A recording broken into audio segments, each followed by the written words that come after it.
Huygens principal.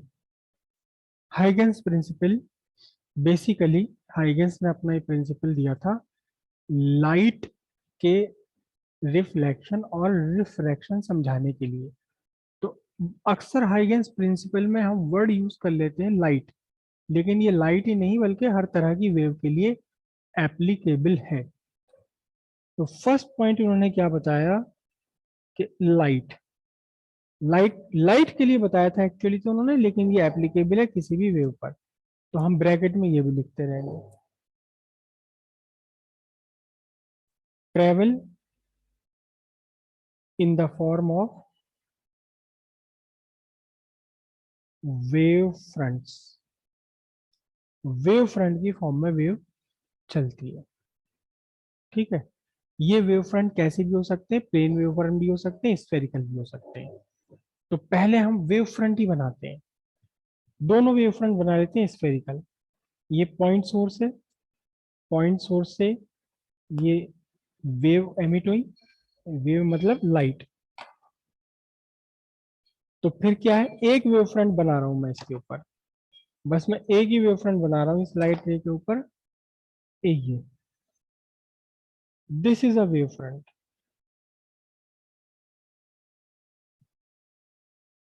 A B, A B is the wave front. ठीक है, तो light या wave travel in the form of wave fronts. Wave front of electromagnetic wave है ये, electromagnetic wave, लेकिन electromagnetic wave भी चलती है किसमें, वेव फ्रंट की तरह से। लाइट की बात करेंगे, वेव की बात करेंगे तो सिंपल सी बात है वेव फ्रंट, हम वहां पर ईएम वेव लिखेंगे नहीं। दूसरा पार्टी पॉइंट इन्होंने क्या बनाया, सेकंड पॉइंट में ही है ये, चाहो तो पॉइंट नंबर डाल के लिख दो या बिना पॉइंट नंबर डाले एक पैराग्राफ की फॉर्म में आप इसे लिख दीजिए।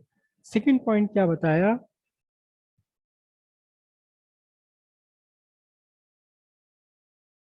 एवरी पार्टिकल, बल्कि इस सेकंड पॉइंट को लिखने से पहले हम समझें, क्या समझें देखो। एक ये दीवार है सामने, दीवार में आपने एक हुक बांध दिया और उस हुक में डाल दी एक रस्सी। ठीक है, ये रस्सी का ओपन एंड है।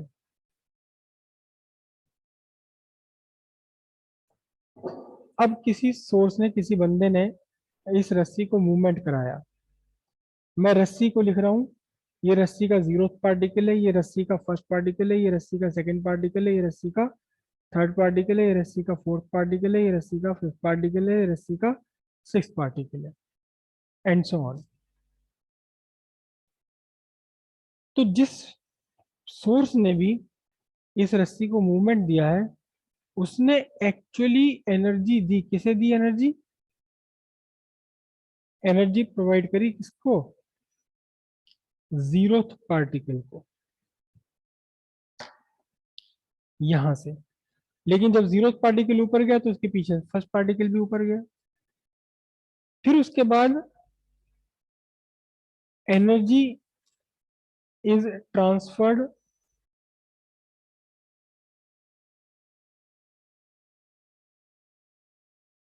कहां से कहां, from zeroth particle to first particle.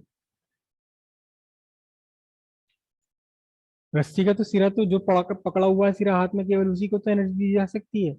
लेकिन उससे के बाद में फिर वो फर्स्ट पार्टिकल पर भी चली गई, फर्स्ट पार्टिकल भी ऊपर उठने लगा, फिर वही एनर्जी सेकंड पार्टिकल को चली गई, सेकंड पार्टिकल भी ऊपर उठने लगा। तो जब एनर्जी का ट्रांसफर हुआ जीरो पार्टिकल से फर्स्ट पार्टिकल के लिए, फिर उसके बाद कहां से कहां हुआ, first particle to second particle and so on. तो अब देखिए जरा ध्यान से, जीरो पार्टिकल को तो सोर्स ने एनर्जी दी, लेकिन फर्स्ट पार्टिकल को किसने एनर्जी दी, फर्स्ट पार्टिकल को जीरो पार्टिकल ने एनर्जी दी। तो फर्स्ट पार्टिकल के लिए जीरो पार्टिकल कैसा काम कर रहा है, बताओ, कोई बता पाए तो for first particle, zeroth particle क्या है? जीरोथ पार्टिकल है सोर्स। ठीक है, फिर उसके बाद for second particle, second particle को एनर्जी कहाँ से मिली? जो एनर्जी फर्स्ट पार्टिकल को आई, फर्स्ट पार्टिकल ने सेकेंड पार्टिकल को एनर्जी दी। तो सेकेंड पार्टिकल के लिए जो फर्स्ट पार्टिकल है ये क्या बन गया? सोर्स बन गया। एक कॉमन सा ऑब्जर्वेशन था,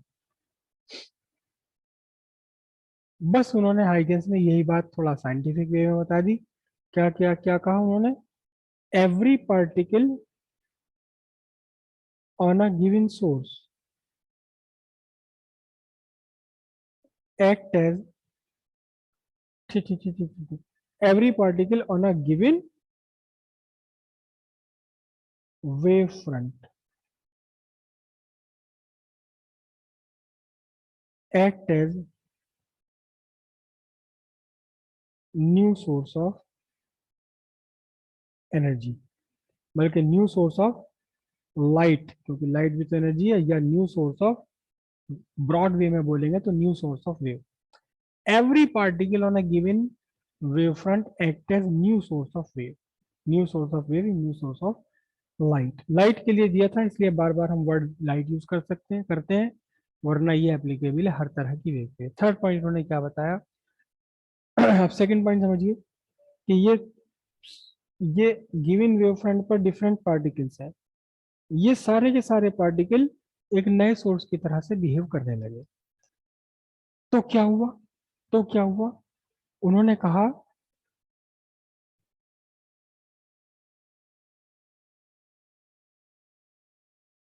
this particle emit light in, light कह दो या कहो क्या, wave, in all the directions called secondary wavelets, secondary wavelets. क्या कहा कि ये वेव फ्रंट है, इस वेव फ्रंट पर आने वाला हर एक पार्टिकल सोर्स की तरह बिहेव कर रहा है। तो फिर ये पार्टिकल भी सोर्स लाइट निकालने लगा, ये भी निकालने लगा, ये भी निकालने लगा, ये भी निकालने लगा, ये भी निकालने लगा। उस लाइट को कहा सेकेंडरी वेवलेट। तो ये लाइट इसने निकाली अपने अंदर से, यहाँ इधर भी निकाली, इधर भी निकाली, इधर भी निकाली, इधर भी निकाली, इधर भी निकाली, हर तरफ निकाल रहा है, नया सोर्स बन गया नहीं। ठीक है, फिर फोर्थ पॉइंट क्या दिया? To know the new position of wave front A B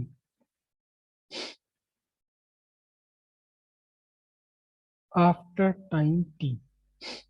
T time के बाद हमें ये देखना है कि वेव फ्रंट ए बी कहाँ पहुंचा। टी टाइम के बाद देखना है कि वेव फ्रंट ए बी कहाँ पहुंचा, इसकी पोजीशन क्या आ रही है वेव फ्रंट ए बी की। इस ए बी की पोजीशन क्या बनी टी टाइम के बाद? क्या करें? To know the new position of wave front A B after time T, draw circles of radius R equals. देखो, लाइट के लिए हम एप्लीकेबल कर रहे हैं, तो इस सोर्स से लाइट निकली, फ्री स्पेस की बात कर रहे हैं फिलहाल हम, जो हर तरफ चली, हर तरफ चली। अब यहां से टी टाइम में कितनी दूर चली जाएगी लाइट यहां से इधर? टी टाइम में कितनी दूर चली जाएगी? टी टाइम में इधर कितनी दूर जाएगी? टी टाइम में इधर कितनी दूर जाएगी? टी टाइम में इधर कितनी दूर जाएगी? बताओ। स्पीड ऑफ लाइट है सी, स्पीड ऑफ लाइट है C, sir CT. C into T, distance is equal to speed into time. ठीक है, ये जो लाइट ये आ रही हैं, ये हमारी कहलाती हैं क्या? Primary wave. और ये जो निकलती हुई अब दिखाई हैं, ये इन्हें क्या कहेंगे, सेकेंडरी वेवलेट्स। तो टी टाइम के बाद इन सारी सेकेंडरी वेवलेट्स ने डिस्टेंस कवर कर लिया कितना, सी इंटू टी। तो सी टी रेडियस का एक सर्किल बना दिया, एक सर्किल बनाया जिसकी रेडियस कितनी है, सी इंटू टी। अब ये वाला पार्टिकल भी तो सोर्स की तरह बिहेव कर रहा था, तो इस पार्टिकल को सेंटर लेकर के एक सर्किल बना दिया सी टी। ये पार्टिकल भी तो सोर्स की तरह बिहेव कर रहा था, इस पार्टिकल को सेंटर लेकर के बना दिया सर्किल क्या, सी टी। फिर इस पार्टिकल को लेकर सेंटर बना दिया सर्किल सी टी, इस पार्टिकल को सेंटर लेकर के बना दिया एक circle of radius C T. तो उन्होंने क्या कहा, draw circles of radius R equals C T with different particles of medium on the given wave front as centers। Given wave front पे जो डिफरेंट पार्टिकल्स हैं इनको सेंटर लेकर के आपने सर्कल्स ड्रॉ कर दिए। और भी हो सकते हैं, देखो इस पार्टिकल को भी तो ले सकते हो सेंटर, ये भी तो निकालेगा। तो एक सर्किल कहाँ बन गया, एक सर्किल ये बन जाएगा। इस पार्टिकल को लेकर के अगर सर्किल बनाओगे तो एक सर्किल ये बन जाएगा। फिर इन पार्टिकल को लेकर बनाओगे तो एक सर्किल, और हजारों लाखों आप सर्किल बनाते चले जाओ, एक दूसरे के ओवरलैपिंग हजारों लाखों सर्किल आ जाएंगे। कुछ पूरी तरह ओवरलैप कर रहे हो, कुछ पार्शियली ओवरलैप कर रहे हो, थोड़ा साइड से ओवरलैप कर रहे होंगे। इस तरह के सर्किल आप बनाए चले गए। फिर क्या बात कही उन्होंने सर्किल बनाने के बाद, draw tangent tangent A B tangent to the circles. इन सर्कल्स की टेंजेंट ड्रॉ करनी, टेंजेंट्स दो टेंजेंट ड्रॉ करनी है, A B in forward direction. तो इनकी एक टेंजेंट ड्रॉ करनी है ए बी। फॉरवर्ड डायरेक्शन का मतलब जिस जो डायरेक्शन है लाइट रे के चलने की। टेंजेंट ड्रॉ कर लिया आपने, ये ए डैश बी डैश लिख लो इसको, ए डैश बी डैश। कौन सी टेंजेंट ड्रॉ कर ली, A dash B dash in front of in forward direction. और एक टेंजेंट ड्रॉ कर लो A double dash D B double dash backward direction में। This is A double dash B double dash. ठीक है, तो एक तो करी A dash B dash in forward direction and A double dash B double dash in backwards direction. Backwards direction में एक A double dash B double dash आपने draw कर लिया। ठीक है, अब इन्होंने क्या कहा, अब देखने वाली बात है ध्यान से। उन्होंने क्या कहा, द टेंजेंट। और टेंजेंट का एक ब्रॉड ब्रॉड वर्ड है एनवलप। यहां भी आप टेंजेंट के साथ एनवलप वर्ड जोड़ लो। मतलब टेंजेंट तो सिर्फ तब होगी ना जब ये टेंजेंट एक लाइन हो, लेकिन अगर ऐसे हजारों सर्किल टू डायमेंशनली बन रहे हैं तो फिर आपको एक सरफेस मिलेगी। उस सरफेस को हमने कहा एनवलप। टेंजेंट या envelope in forward direction represent the new position of AB after time t। ये जो फॉरवर्ड डायरेक्शन में ए डैश बी डैश आपकी लाइन बने या सरफेस बने, एनवलप बन गया ये इन सारे सर्किल्स को टच करते हुए। सर्किल को टच नहीं हो रहा, जैसे इस सर्किल को टच नहीं हो रहा, लेकिन ये मान के चलो इस सर्किल्स को ये सब टच कर रही, ग्रीन वाली लाइन ये हर एक सर्किल को टच कर रही है। तो ये जो बना आपका एनवलप इन फॉरवर्ड डायरेक्शन में, वो रिप्रेजेंट करता है ए बी वेव फ्रंट की टी टाइम पर नई पोजीशन। इस ए बी वेव फ्रंट की टाइम टी पर नई पोजीशन होगी ए डैश बी डैश। इसके बाद टाइम टी के बाद फिर ये थोड़ा सा आगे बढ़ जाएगा, यहाँ से खत्म हो जाएगा सारा का सारा। और इस तरह से ये वेव फ्रंट आगे आगे बढ़ता चला जाता है। लेकिन अब सवाल पैदा होता है कि जो पीक बैकवर्ड डायरेक्शन में टेंजेंट या एनवलप ड्रॉ करा A double dash B double dash, उसे हम क्या करें, इसका क्या होगा। इसको भी सिंपल है। उन्होंने क्या कहा, उन्होंने कहा कि उन्होंने कहा mathematically it can be proved that the amplitude of wave along backward envelope is zero. Mathematical expression है इसका पूरा, क्या कि यहाँ जो A double dash B double dash आपने ज्वाइन करा है एनवलप बैकवर्ड डायरेक्शन में बनाया, इस बैकवर्ड डायरेक्शन में वेव का एम्पलीट्यूड जीरो होगा। जब वेव का एम्पलीट्यूड जीरो तो वेव है ही नहीं, वेव है ही नहीं, तो इसका क्या कर देंगे, हेंस इसे आपने डिस्कार्ड कर दिया। तो ये फिनोमिनन है, ये उन्होंने बताया कि इस तरह से आगे बढ़ता है वेव फ्रंट। ये सारी वेव्स सेकेंडरी वेवलेट्स निकली। सेकेंडरी वेवलेट्स टी टाइम में कितना डिस्टेंस तय कर लेंगी, speed into T. Every particle on given wave front act as new source of light या वेव, ठीक है। These particle emit light wave in the direction called secondary wave, ठीक है। यहाँ छोटी सी एक बात और मुझे पता नहीं रहेगी, क्या क्या which travel in the medium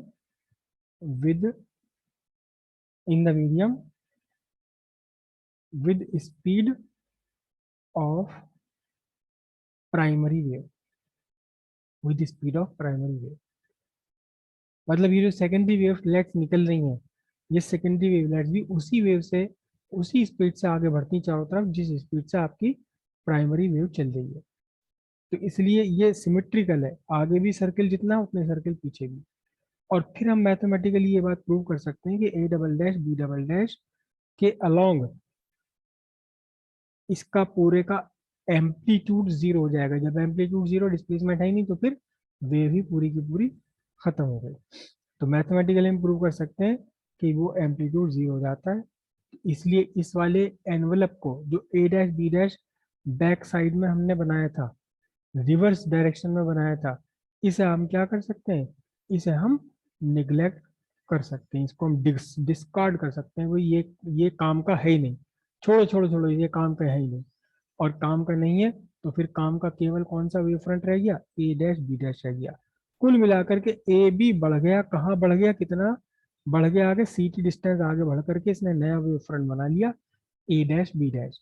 ये एक्चुअली एक्सप्लेनेशन है लाइट के प्रोपेगेशन का, कि लाइट किस तरह से आगे बढ़ती है, वेव फ्रंट्स की फॉर्म में आगे बढ़ती है। गिवन वेव फ्रंट पर जितने भी पार्टिकल्स हैं, वो सारे पार्टिकल्स सेकेंडरी सोर्स की तरह बिहेव करने लगते हैं और अपने अंदर से वेव या लाइट निकालते हैं, जो उतने ही स्पीड से आगे बढ़ती है जितनी स्पीड से प्राइमरी वेव बढ़ रही थी, यानी स्पीड ऑफ लाइट सी।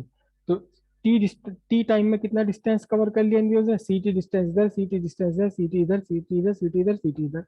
तो टाइम टी के बाद में ये वाली वेव कहाँ पहुंचेगी, सी टी डिस्टेंस पर, ये वाली वेव कहाँ पहुंचेगी, सी इंटू टी डिस्टेंस पर, ये वेव यहाँ पहुंचेगी कितना डिस्टेंस पर, सी टी डिस्टेंस पर। तो डिफरेंट पार्टिकल्स को सेंटर लेते हुए C T C T C T C T radius के क्या कर दिए, बहुत सारे सर्कल्स बना दिए। इन सर्कल्स में एक तो टेंजेंट ड्रॉ करी, एनवलप ड्रॉ किया फॉरवर्ड डायरेक्शन में, एक एनवलप ड्रॉ किया बैकवर्ड डायरेक्शन में। फॉरवर्ड डायरेक्शन वाला रिप्रेजेंट करता है किसे, the motion of wave front A B in time T. आप हैगेस ने क्या कहा, ये जो ए डैश बी डैश निकल कर आई, ये कुछ और नहीं है, ये ए बी ही है जो टाइम टी के बाद कहाँ पहुंच गया, ए डैश बी डैश पर। तो पीछे क्यों नहीं चला जी, सवाल पैदा हुआ एकदम तुरंत। हाइगेंस पे सवाल किया कि पीछे क्यों नहीं गया। उन्होंने मैथमेटिकली प्रूव करके दिखाया कि अगर आप पीछे वाले को वेव फ्रंट ले रहे हो तो इस वेव फ्रंट पर एम्पलीट्यूड ऑफ वेव जीरो हो जाएगा।